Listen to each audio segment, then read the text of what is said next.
మానవుడు ఎలా ఉండాలి అంటే రామచంద్రమూర్తిలాగానే ఉండాలి. ఏ ఇంట్లో మానవుడు రామచంద్రమూర్తిలాగా ఉంటారో ఆ ఇల్లే అయోధ్యా నగరం అవుతుంది. రాముడితో మనకి ఎందుకు అంత ఇంటిమసీ ఉంది అంటే మన జీవితంలో కలిసిపోయినాడు ఆ మహానుభావుడు. జ్యేష్టం మే ఆ నీ వెనక నిలబడి ఉన్నాడే మేఘాల మాటున చంద్రుడిలాగా, ఆ పిల్లవాడిని నా యజ్ఞానికి రక్షణగా పంపించు అన్నాడు. ఈయన ముసలాయన మూర్ఛపోయినాడు, మొహం మీద నీళ్లు చల్లాడు.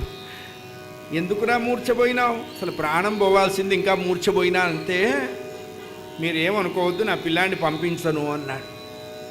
ఎందుకు పంపించవు అని అడిగాడు. నా ప్రాణం ఇస్తానన్నాను కానీ ప్రాణానికంటే గొప్పవాడైన రాముణ్ణి ఇస్తానని చెప్పి నేను మీకు ప్రమాణం చేయలేదు.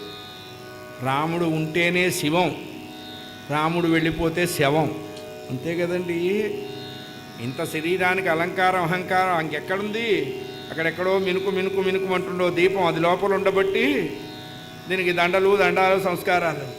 అది బయటికి వెళ్ళిపోయిందనుకోండి, 7 కొట్ల సవారీ మీద ఎత్తర హైలెస్స, ఎత్తేసి అవతలేరా హైలెస్స అయిపోయే.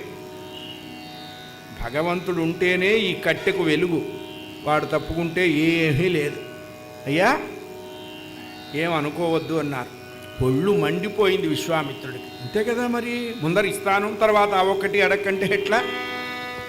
ఎరయింత నక్క వినయ మెల్ల చూపిన ఊరెడా, ఎరయింత నక్క వినయ కోరిన దొసగెదనని వాకొనలేదా నా తోడ, ఎరయింత నక్క వినయ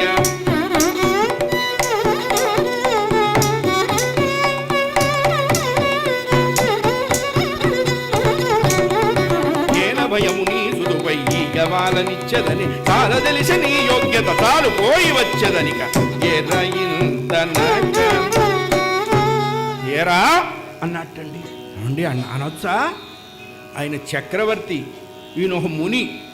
కోపం వస్తే అట్లాగే అంటాం, ఎవరినైనా డాడీ డూడు ప్రయోగమే కానీ ఎరా నరికేస్తా ఏమనుకున్నావో అంటాం కానీ, బాబు మీరు అనుమతించినచో మిమ్ములని నరకమందురా, గొడ్డలి వాడమందురా, బ్లేడు వాడమందురా.